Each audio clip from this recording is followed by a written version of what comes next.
Membaca nyaring, kelompok ketiga. Baik, terima kasih atas waktu dan kesempatan yang telah diberikan kepada kelompok kami. Kami dari kelompok 3 akan memaparkan hasil diskusi kelompok kami. Sebelumnya, kami akan memperkenalkan diri terlebih dahulu. Perkenalkan, nama saya Evarista Fiboniates. Saya Lelita Fatima. Dan saya Nurdiana Suminokas. Saya Indah Naik. Baik, langsung saja kami akan memaparkan hasil diskusi kelompok kami. Menjelaskan tentang membaca nyaring. Menurut Tarigan, membaca nyaring adalah suatu aktivitas atau kegiatan yang merupakan alat bagi seorang guru, murid, ataupun pembaca bersama-sama dengan orang lain. Nah, membaca nyaring sendiri merupakan suatu kegiatan melafalkan atau mengungkapkan informasi, ide maupun gagasan dengan suara yang cukup keras dan lantang. Kegiatan membaca nyaring harus memperhatikan intonasi serta penafsiran dalam menyusun kata-kata serta memahami maksud yang ingin disampaikan oleh penulis. Nah, di sini kita harus memperhatikan metode dalam membaca nyaring. Yang pertama, kita menggunakan ucapan yang tepat. Yang kedua, kita menggunakan suara yang wajar atau dalam posisi sikap yang baik. Yang ketiga, kita membaca dengan terang dan jelas. Itu membaca dengan penuh ekspresi. Dan yang keempat, kita mengerti dan agar dapat membaca nyaring dengan baik, kita haruslah menguasai keterampilan persepsi atau penglihatan dan daya tanggap. Sehingga kita dapat mengenal atau kita memahami kata-kata yang cepat dan tepat. Yang sama pentingnya dengan hal itu, kita mampu mengelompokkan kata-kata ke dalam kesatuan-kesatuan pikiran serta membacanya dengan baik dan lancar. Untuk membantu para pendengar menangkap dan memahami maksud dari kita harus memperhatikan berbagai cara yang akan membuat membaca nyaring itu berjalan dengan baik. Yang pertama, kita dapat menyoroti ide-ide baru dengan mempergunakan penekanan yang jelas.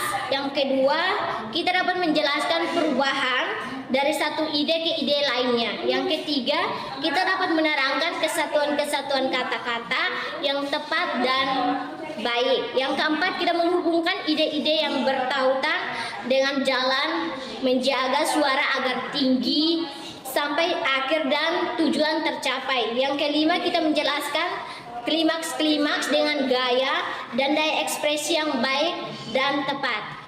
Baik, sekian dari penjelasan saya. Terima kasih.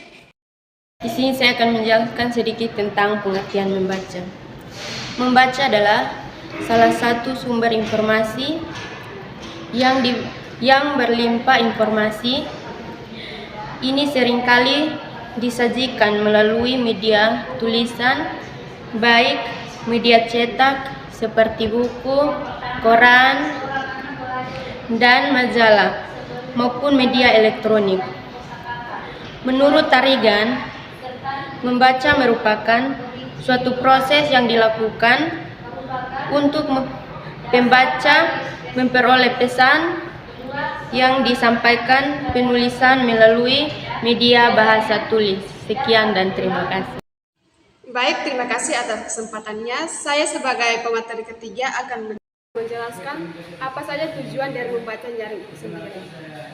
Baik, di sini terdapat beberapa tujuan dari membaca nyaring itu sendiri, yaitu yang pertama, dapat melatih kepercayaan public speaking seseorang di depan umum. Nah, tentu tidak mudah untuk semua orang dapat melakukannya, karena mungkin terdapat rasa takut pada diri seseorang yang biasa dirasakan di mana saja ketika sudah bertemu dengan banyak orang yang sudah dikenal maupun belum dikenal sama sekali. Tetapi rasa ketakutan itu dapat kita atasi dengan baik jikalau kita mampu menangani situasi dengan tenang, berpikir positif, dan juga berkonsentrasi. Dan yang lebih penting adalah mampu menguasai kemampuan public speaking atau teknik berbicara yang tepat. Baik, yang kedua yaitu membangkitkan semangat dalam membaca. Nah, mengapa penting sekali untuk kita membaca? Jadi dengan membaca, seseorang dapat memahami sebuah informasi yang tertera pada suatu teks bacaan untuk mengembangkan intelektual yang dimiliki pembaca. Ada juga seperti dengan membaca dapat meningkatkan kecerdasan seseorang, meningkatkan fungsi otak, mengurangi stres, lebih banyak mendapatkan informasi, dan masih banyak sekali yang kita dapatkan di luar sana. Yang selanjutnya yaitu mampu mempergunakan ucapan dengan jelas, tepat, dan tidak terbata-bata ketika berbicara di depan umum. Nah, di dalam membaca dengan nyaring dapat melatih atau membuat kita melafalkan suara dengan keras. Karena itulah yang sangat diperlukan oleh pendengar, sehingga apa yang kita bicarakan dapat mereka mengerti dengan jelas dan paham. Apalagi di depan banyak orang audiens, tentu kita membuat mereka yang mendengarkan juga memahami dengan apa yang kita bicarakan. Bagaimana kita dapat meyakinkan mereka? Yaitu kita dapat menguasai apa yang akan kita sampaikan, tetap konsentrasi dan tenang, dan mampu berinteraksi dengan penonton, serta berbicaralah dengan perlahan dan jelas sebagaimana mereka dapat mengerti dengan apa yang kita sedang bicarakan. Yang berikut yaitu menambah informasi dalam upaya memperkaya kosakata. Dengan mempelajari dan meningkatkan kosakata baru dapat memungkinkan seseorang meningkatkan daya ingat dan bisa berkomunikasi dengan lebih efektif dan juga membantu otak kita mempertahankan informasi. Baik, sekian materi yang dapat saya jelaskan tentang tujuan membaca nyaring itu sendiri. Selebihnya jika ada kata yang salah saya mohon. Jadi baik, di sini saya sebagai pemateri keempat akan membawakan materi, dan seperti yang tadi pemaparan materi pertama bahwa dengan judul membaca nyaring. Jadi di sini membaca nyaring dibagi menjadi dua bagian, yaitu kelebihan membaca nyaring dan juga kelemahan membaca nyaring.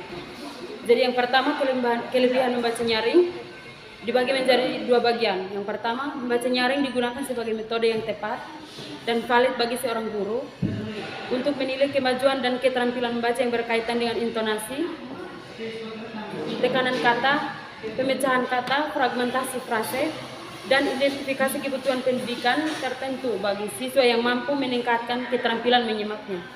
Yang kedua, membaca nyaring juga digunakan untuk melatih siswa dalam berdialog pada sebuah cerita di depan banyak orang. Dan di sini ada juga kelemahan membaca nyaring. Kelemahan membaca nyaring dibagi menjadi tiga bagian. Jadi di sini yang pertama, memerlukan kesungguhan yang lebih dan dapat melelahkan pembaca. Dan yang kedua, dalam kegiatan membaca nyaring, pembaca disibukkan dengan pengucapan yang hanya dapat dilakukan pada kesempatan tertentu. Dan yang ketiga, serta dapat mengganggu konsentrasi orang lain. Terima kasih. Baik, dari sekian materi yang telah dijelaskan tersebut, dapat kita mengambil kesimpulan dari pengertiannya bahwa membaca nyaring adalah kegiatan menyuarakan kalimat-kalimat dalam bacaan dengan intonasi dan lafal yang tepat, serta dapat memperoleh pesan atau informasi dari bacaan tersebut. Baik, hanya ini saja yang dapat kami jelaskan tentang membaca dengan nyaring. Atas perhatiannya, saya mengucapkan terima kasih.